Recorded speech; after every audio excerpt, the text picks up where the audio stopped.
Olá, bem-vindo ao Momento Arbitragem.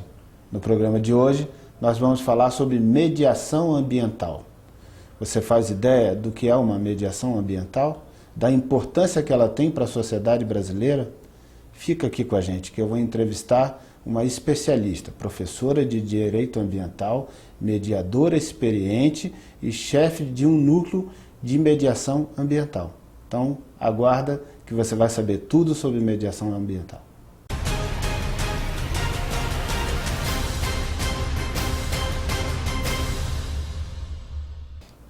Começa agora o Momento Arbitragem. Muito obrigado por sua audiência. Sou Asdrubal Júnior. No programa de hoje nós vamos tratar sobre mediação ambiental. E para falar desse assunto, eu trouxe uma especialista, mestra no assunto, super experiente e que certamente vai dar uma contribuição muito valiosa para que você possa entender um pouco mais sobre mediação ambiental. Temos aqui a doutora Samira Yazbek de Oliveira Soares, autora desse livro, Mediação de Conflitos Ambientais. Mestra em Ciências Ambientais pela USP São Paulo, professora de Direito Ambiental, autora do livro também Licença Ambiental e atualmente chefe do Núcleo de Mediação da ADASA, que é a Agência Reguladora de Água e Saneamento do Distrito Federal. Sua experiência transcende naturalmente ao tema do direito ambiental e alça a especialidade da mediação. E por isso a sua obra específica, que aliás eu chamo a atenção, está nas melhores livrarias do Brasil, você pode consultar. Então, da editora Juruá, então está à sua disposição. E que essa obra vai contribuir certamente para você entender um pouco mais sobre o assunto, mas a gente está aqui presente com a gente e eu quero desde logo agradecer por ter aceitado o nosso convite e poder vir falar de um tema que certamente faz parte da sua vida e que você seguramente se apaixonou por ele, por isso você tem abraçado essa causa tão importante para o Brasil. Então a gente vai falar um pouquinho com a doutora Samira. Muito obrigado mais uma vez por aceitar o nosso convite. Seja bem-vinda ao nosso programa. E eu queria que, para a gente começar a conversar, que você pudesse situar um pouco melhor o que seja a mediação de conflitos ambientais. Eu que gostaria de agradecê-lo, doutor Asdrubal, pela oportunidade de falar sobre a mediação de conflitos ambientais. É um tema pelo qual apaixonei faz alguns anos e tenho aí tentado abrir as portas, para a divulgação e para a gente disseminar um pouco mais essa nova forma de tratar os conflitos ambientais. Bom, a sua experiência transcende o simples estudo do direito ambiental e alça uma forma de resolver conflitos. Seguramente você entendeu ao longo da sua vida acadêmica, de estudo, de produção científica sobre o assunto, que os conflitos ambientais exigiam uma solução que o sistema tradicional de justiça não conseguia corresponder a tempo e modo com essa solução tão complexa, tão viva e tão dinâmica que exige a resolução de problemas ambientais. Então, foi isso que te inspirou a buscar na mediação uma resposta para esses conflitos? Sim, foi isso. A mediação, ela proporciona o que nós não temos em outras áreas. Por exemplo, a escuta diferenciada, de cada integrante ou de cada envolvido do conflito ambiental. Na justiça, a gente não tem como ter esse espaço de escuta. E na mediação ambiental... Fica aquela coisa muito triangular, Ou seja, do polo passivo, do polo ativo, o juiz e o polo passivo, sem ter a inter-relação com outros integrantes ou envolvidos com o meio ambiente. Isso, e são muitos os envolvidos no conflito ambiental. Nós temos tanto os envolvidos que vêm do poder público, dos vários órgãos que às vezes têm uma interferência no conflito ambiental. Nós temos também o Ministério Público, que tem um papel muito atuante nessa área. Nós temos a sociedade local que sofre as consequências desse impacto ambiental, que precisa ser escutada também. Nós temos diversas ONGs, organizações não governamentais, que também influenciam muitas vezes nos conflitos ambientais. No espaço do judiciário, eles não têm como falar a visão deles sobre o problema. E na mediação, sim. Eles são escutados.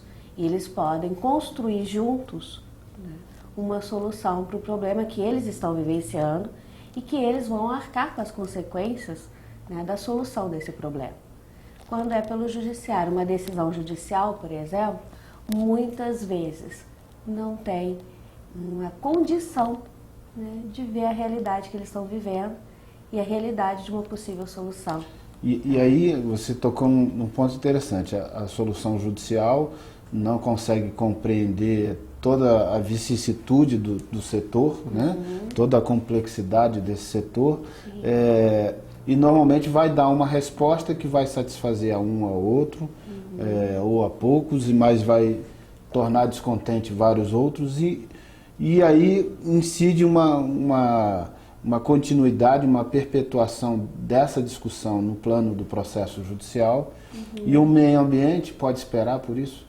Esse é o grande problema. Nós estamos vendo o Belo Monte, é um exemplo disso, né? Quantas liminares, quantas decisões judiciais já não foram dadas, né, revogadas, e o problema ainda persiste, né? Nós ainda estamos com um problema seríssimo em Belo Monte. E muitas vezes as comunidades quilombolas, indígenas, que têm uma linguagem própria, uma forma de ver o mundo. Então, só para a gente dar um exemplo aí, eu acho que esse ponto que você falou é bem interessante. Se a gente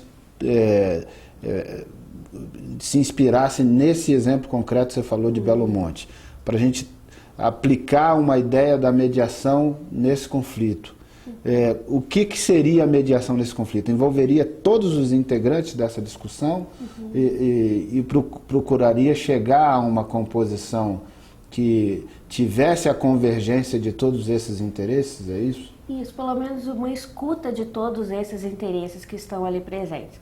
A gente está falando hipoteticamente porque a gente ainda não tem, né, acesso, eu pelo menos não tenho acesso, né, a todas as condições desse conflito, a não ser pela mídia. Certo. Né? E vamos supondo pelos dados que a gente tem, né, que é de acesso comum pela mídia, nós temos ali várias comunidades indígenas, por exemplo, né? Nós temos alguns danos ambientais da sociedade local também que não estão sendo considerados, isso pelo que a gente escuta, né? E a mediação ela poderia ser um bom mecanismo na condução desse licenciamento ambiental, para que esses interesses possam ser realmente escutados no processo, considerados, né? E aí sim construir, né, soluções que sejam parciais, podem ser até temporárias, né, para dar continuidade ao procedimento. Né? Ou seja, o processo de licenciamento ambiental tem algumas fases, desde a licença prévia até a licença de operação, e Belo Monte já vem passando por esse processo, um pouco conturbado. Né, e seria possível concretamente aplicar a mediação nesse caso? O que impede de aplicar a mediação nesse caso? Aplicar a mediação nesse caso, acho que impede um pouquinho, a gente precisa ter uma coragem e o desconhecimento. Atitude das autoridades, é isso? Atitude das autoridades e o conhecimento, que nós ainda precisamos fazer mais programas como esse e levar mais o conhecimento, o que é a mediação ambiental. Até porque eles muitas vezes nem sabem que é possível realmente fazer. Que nem sabem que é possível e nem sabem o que é, né? Como que e gera uma certa insegurança no gestor público em usar esse tipo de ferramenta. E aí você hoje chefia um núcleo de mediação lá da ADASA, né, do Distrito Federal. Trazendo essa situação para o plano do Distrito Federal, para o plano da ADASA, ou seja, como que desenvolve a mediação ambiental no âmbito da ADASA? A ADASA ela tem dois tipos, ela trabalha com dois tipos de conflitos diferentes. Um deles é o ambiental. Né, o outro é mais ligado a relações de consumo? Isso, é entre o prestador, né, e o usuário do serviço público, né, que é regulado pela agência. Mas dentro do escopo da agência nós também trabalhamos com conflito ambiental, que é entre os usuários de recursos hídricos. Tá? E nós trabalhamos de uma forma ainda um pouco, numa fase ainda de implementação, ainda estamos conhecendo o processo juntos com a instituição. Pioneiros nisso. Somos pioneiros nessa área. Né? Então, É difícil para, né, para desbravar esse terreno, Claro, mais sempre complexo. sempre é. E as mesmas dificuldades que eu imagino de um Belo Monte da vida, nós também encontramos aqui. Que é o medo, o desconhecimento, né? Muita resistência. Né? Porque o conflito ambiental, ele trata de um bem disponível, né? Ele é transacionável com muitos limites legais. E um mas conflito que muitas vezes ele tem faces diferentes. Tem a face civil, a face penal, administrativa, a face criminal, mesmo, né? E aí a mediação ele incide apenas na parte administrativa, ele incide também na parte civil, ele chega a ter uma face também criminal ou não? Como funciona? Essas três esferas, na área de direito ambiental, elas não se excluem. Então, você poderia trabalhar com a mediação em esferas só numa área, ou só na área administrativa, como é o caso do Núcleo de Mediação da DASA, ou na esfera civil, ou até na esfera criminal. Até porque na esfera criminal, da experiência que a gente tem na atuação em processos criminais, a gente percebe que o Ministério Público, de alguma maneira, tenta desenvolver um procedimento semelhante a de uma mediação, para fazer termo de ajuste de condutas, para fazer ou a transação penal nos processos em que isso é viável, acaba fazendo um pouco esse trabalho de buscar uma solução consensual. E né? isso é importantíssimo, porque nós não temos tempo para esperar, né, muitas vezes, para resolver uma questão ambiental, anos na justiça. Né? O dano ambiental que está lá, que precisa ser recuperado, que precisa ter uma atitude... O dano progride em velocidade acentuada. Muito rápido. E muitas vezes, se esperássemos, por exemplo, até o final de uma ação civil pública, nós não conseguiríamos mais, né, no final dela, resolver o problema ambiental que deu início. E isso é importante porque ela perde o sentido. Muitas vezes a gente perde o sentido no instrumento que a gente utiliza para fazer valer o nosso direito ao meio ambiente ecologicamente equilibrado, né? Então a gente precisa estar atento a isso. Doutora Samira, você poderia dar um exemplo para a gente concreto de uma mediação ambiental no plano da DASA, ou seja, um exemplo do que seria esse conflito e como vocês ajudariam a chegar a uma equação desse conflito? Sim.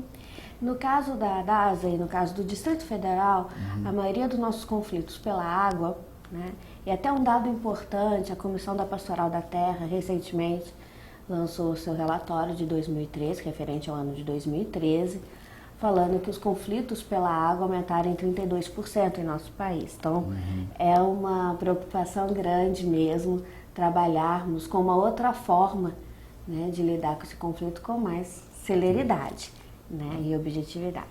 No caso do Distrito Federal, nós temos alguns tipos de conflitos específicos. Até porque a escassez do recurso é cada vez mais notada, né? E nós estamos vendo o sistema Cantareira em São Paulo. Exatamente, já usando reservas estratégicas, já indo para uma situação de perigo substancioso para a sociedade. É uma insegurança muito grande que São Paulo está vivendo agora, né, que já vem sendo alertada há muito tempo pelos cientistas, né, os pesquisadores da USP principalmente já vinham falando muito a esse respeito. Se ignorou isso. E foi ignorado muito tempo, né, pela administração pública, uma tomada de decisão. E aqueles riscos acabam se materializando em fatos. Isso. E nós ainda estamos vivendo num contexto de mudanças climáticas, né, que a gente não pode esquecer também. Claro. O que vem deixando uma incerteza cada vez maior dos nossos trabalhos, né, dentro do poder público, porque uma seca pode ter uma seca desmedida no ano, ou enchentes demais, e a gente não está ainda preparado para lidar, né, com esses excessos desses efeitos. São contingências que não são raras de acontecer e que interferem de uma maneira assim, bem significativa no todo. Né? E está interferindo muito em muitos lugares, né? A gente pode perceber, por exemplo, em São Paulo, essa seca que é uma seca cíclica, mas que veio muito mais intensa. Né? Agora, alguns lugares também já estão sofrendo com inundações que já não são tão fáceis como Santa Catarina, há pouco tempo atrás. Né? E aí então o conflito seria entre esses usuários? O conflito são das pessoas que são atingidas por esse problema ambiental, digamos assim. Né? No caso de Brasília, os conflitos na área de águas, na gestão de recursos hídricos, se dá muito entre os vizinhos, né, que precisam compartilhar, por exemplo, de um mesmo canal, né, do mesmo lugar de captação desse recurso. E não tem nada disciplinando o uso, né? Às vezes o direito, o uso, até onde vai o direito de um e de outro. E muitas vezes esse canal ele é privado, né, a captação vem do corpo hídrico, eles captam no corpo hídrico e levam por canal para toda uma área, né, ou para várias chácaras, vários sítios, e eles compartilham desse canal. Ao compartilhar desse canal, eles precisam entrar num consenso de quanto eles podem, precisam e vão utilizar desse recurso. E a ADAS oferece esse serviço de mediação nesses casos, né? Por exemplo, é um dos exemplos que nós temos tentado trabalhar. A mediação é voluntária, então depende muito também das pessoas que estão ali, né, da disposição delas de chegar a uma solução. Né, de chegar a uma solução. E os advogados que atuam nesses casos? Têm contribuído? Os nossos advogados, eles têm um papel fundamental na mediação. E eles precisam, acho, até exercitar um pouco mais esse papel fundamental para colaborar com o processo de mediação e colaborar no sentido de perceber mesmo que o papel fundamental do advogado, por exemplo, de encontrar soluções mais consensuais, que possam também atender os interesses dos outros envolvidos, é muito importante. Né? Então, essas soluções criativas e jurídicas colaborativas, né? Colaborativas seria importantíssimo para o advogado, né, poder trabalhar com a gente em relação a isso. Bom, doutora Samira, me diga uma coisa. Eu sei que a senhora integra também o GAMEI, que aliás é um nome muito sugestivo, o GAMEI, né? Que é o Grupo Avançado de Mediadores Institucionais. Qual que é o papel do GAMEI e o que é a mediação institucional? O GAMEI ele surgiu muito dos diálogos entre mediadores que estavam na administração pública, né? Até começou mesmo comigo e com o Alex, que é o superintendente de mediação da ANEEL, que já esteve no seu programa aqui falando também. Já foi entrevistado. Né? E nós trocávamos muitas ideias, porque eu venho da mediação privada, né? Fora do Estado, e assumi esse papel e essa função dentro do Estado com novos obstáculos e desafios, que antes não tinha, né? Então, como lidar com o poder institucional, como lidar com a hierarquia e a autonomia, alguns princípios como da confidencialidade e publicidade, que entravam em conflito muitas vezes. E dessas conversas com o Alex, a gente percebeu que tinha muito ainda para se fazer e para chegarmos a várias conclusões. E sentamos e falamos, não, a gente precisa ter uma sistemática aí de encontros, de estudos. E o GAMEI uma surgiu. Coisa que procurasse estudar com foco na aplicação concreta da mediação feita pela administração pública. Feita pela administração Porque eu acho que é isso que vai diferenciar a mediação institucional das outras mediações. Você tem a mediação feita no âmbito do Poder Judiciário, que aí é um papel do Poder Judiciário, dirimir os conflitos, etc.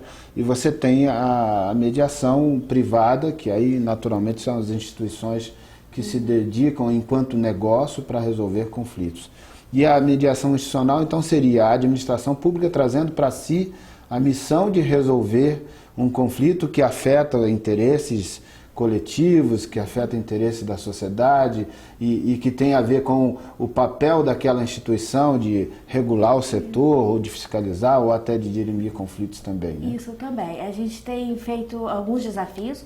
Todos os desafios que vem apresentando para a gente na administração pública, a gente leva para o GAMEI, que é esse grupo de discussão. É um grupo muito rico, porque tem mediadores institucionais, por exemplo, do INPI, do Instituto Nacional de marcas e patentes, nós temos também pessoas que, além da ANEEL, nós temos procuradores federais que trabalham em órgãos como a FUNAI, o CNPq, né? Então a gente tem promotores, então a gente tem um grupo muito rico, com pessoas muito capazes ali, e que se criou uma rede mesmo de conhecimento, né? Que ajuda, por exemplo, o mediador institucional, que às vezes está muito sozinho na sua instituição, a refletir sobre o seu próprio trabalho e a enfrentar alguns obstáculos que ele tem. Discutir pontos que seriam de interesse comuns e tentar construir soluções a partir disso. Isso. Um dos pontos que a gente tem discutido agora, por exemplo, é o projeto de lei de mediação e como ele está caminhando. Que está em tramitação na Câmara dos Deputados, já foi aprovado no Senado Federal, recebeu uma proposta de emenda e parece que essa semana foi aprovado pela Comissão Especial o parecer. Né? E nós temos e deve agora seguir o próximo trâmite, que é a votação. E uma das coisas, até em relação ao projeto de lei, por exemplo, que tem nos preocupado muito, é a parte que fala dos direitos indisponíveis e transacionáveis que precisam ser homologados pelo Poder Judiciário. E o que vocês enxergam que isso não é um avanço para a área de vocês? Para a área ambiental, não. Para a área ambiental, chega a ser um retrocesso. Um retrocesso. Por quê? Porque nós temos a Lei de Ação Civil Pública, que permite que nós formulamos os TACs, os famosos TACs, os termos de ajustamento de conduta. Certo. Esses TACs eles podem ser formulados pela Defensoria. E eles dispensam a necessidade de homologação. Eles dispensam a homologação judicial. Então, eu imagino agora que todos esses problemas ambientais, porque não são poucos, nós temos vários problemas ambientais. Quem tiver curiosidade pode entrar no site da Fiocruz, que tem um mapa de conflitos ambientais demonstrando a quantidade. Eu teria a seguinte opinião nisso, que eu acho que é interessante a gente abordar esse tema mesmo, até porque o projeto está em tramitação e em plena discussão, eu acho que é muito oportuno esse debate.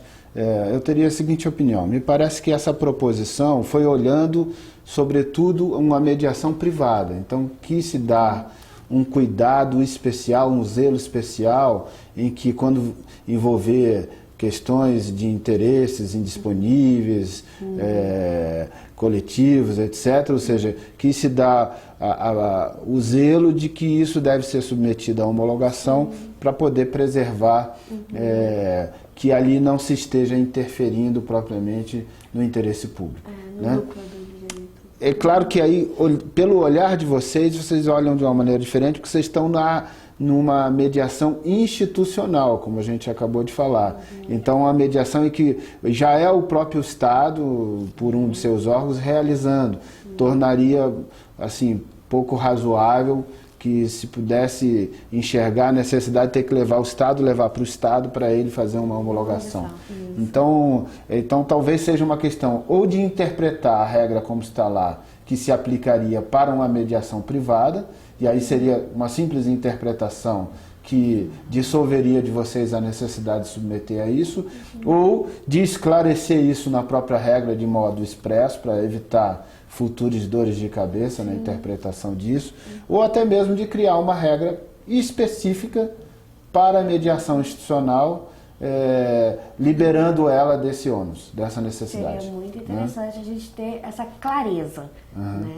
Porque hoje, como está hoje, o projeto de lei não nos permite ter uma interpretação muito clara, né, do procedimento. Que aí, claro, o intérprete, o juiz poderia fazer futuramente essa interpretação. Não, isso não se aplica à mediação institucional, se aplica à mediação privada. Sim, né? Mas hoje a gente precisaria de uma segurança. Isso porque até a gente tem visto, e foi objeto até do estudo, né, da minha dissertação, um medo. Né? O medo é muito grande do gestor em fazer acordos, né, na área, principalmente ambiental, e esse acordo ser questionado depois.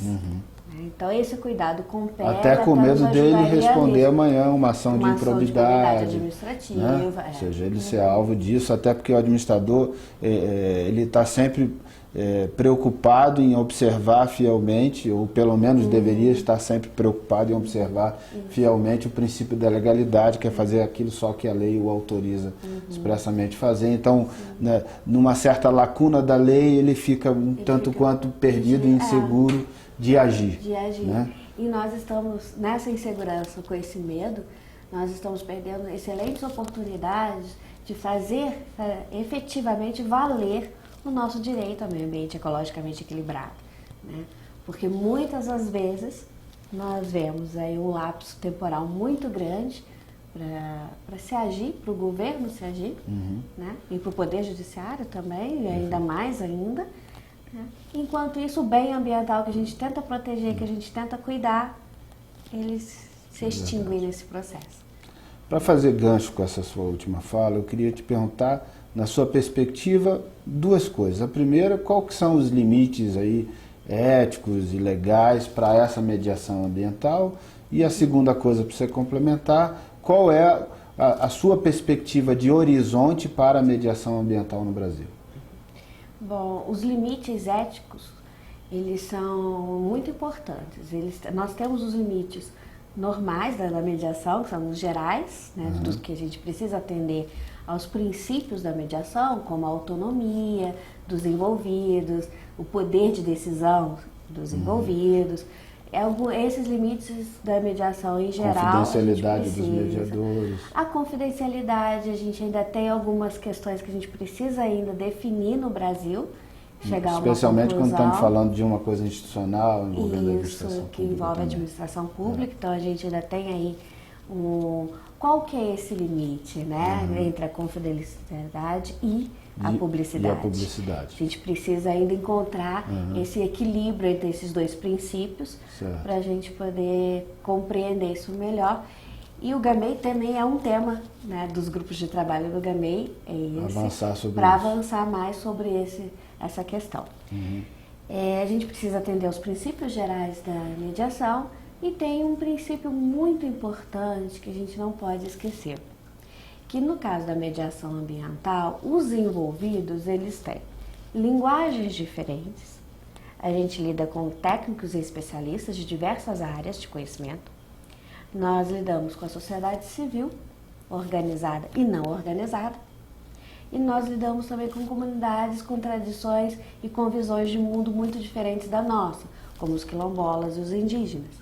Então essa diversidade, o respeito à diferença é fundamental para a mediação ambiental para nortear a mediação ambiental. Para nortear a mediação ambiental. Sem o respeito à diversidade e à diferença, né, de forma de ver o mundo, a gente não consegue trabalhar verdadeiramente com a mediação ambiental. Então agora lança o seu olhar para amanhã, como é que você vê a mediação ambiental no Brasil? Eu gostaria muito, é um desejo muito de ver a mediação evoluir, né, e evoluir para uma transformação da relação. Mas é só um desejo ou é uma confiança?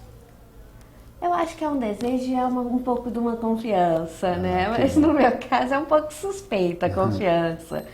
Mas é um desejo, uma confiança de que a mediação seja realmente um instrumento de mudança, de transformação da relação que nós temos hoje, o nosso modo de vida com a natureza. Essa tensão permanente que a gente vive entre a nossa forma, né, a nossa economia, a nossa forma de viver e os recursos que são limitados, né, no nosso planeta. Então a gente precisa aí mudar um pouquinho essa tensão e talvez a mediação seja esse caminho. Legal. Bom, eu sei que você está adorando o programa, mas ele está chegando ao final e eu preciso que a doutora Samira dê as suas considerações finais para a gente poder encerrar. Quero agradecer muito a Zuba por poder fazer essa conversa gostosa, né, sobre uma questão que eu gosto muito, né, e a oportunidade de poder falar para mais pessoas e acabar um pouquinho com o medo, né, e com o desconhecimento que vem sendo um dos obstáculos para a mediação ambiental. Esse programa acho que vai nos ajudar nisso. Com certeza. Né? E quero agradecer e quero realmente convidar a todos a refletir mais sobre esse tema para fazer avançar ainda mais a mediação no nosso país. Muito obrigado, doutora Samira. Nós que agradecemos do Momento Arbitragem e desde logo colocamos o nosso espaço à disposição lá do núcleo de mediação de vocês, da DASA, para poder cada vez mais reproduzir o que de bom possa se estar fazendo pelo desenvolvimento da mediação e pelo desenvolvimento da mediação ambiental. Tenho certeza que esse exemplo pode ser inspirador para vários estados brasileiros, para outras instituições brasileiras de outros setores que interagem com o meio ambiente, que podem também ver nessa atuação pioneira que vocês estão fazendo, algo que os inspire a seguir por esse caminho e a resolver os conflitos de uma forma mais suave, mais amena, mais pacífica, por que não dizer, e sobretudo mais dinâmica, mais rápida, para que se possa preservar esse bem tão valioso para a sociedade que é o meio ambiente. Bom, nosso programa chegou ao final, quero agradecer a sua audiência, muito obrigado por sua audiência. Quero dizer para você que se você gostou do nosso vídeo, compartilhe nas suas redes sociais. Ficaremos muito felizes de poder participar também da sua rede, levando essa informação para mais pessoas. Se você quiser fazer uma pergunta, enviar uma sugestão de pauta, fazer um comentário e até mesmo uma crítica, peço que faça de forma construtiva para a gente crescer e evoluir. Então é só enviar para a gente, nosso e-mail está aparecendo aí na tela. E você me encontra aqui toda segunda e quinta no Momento Arbitragem. Mais uma vez, obrigado por sua audiência e até o próximo programa.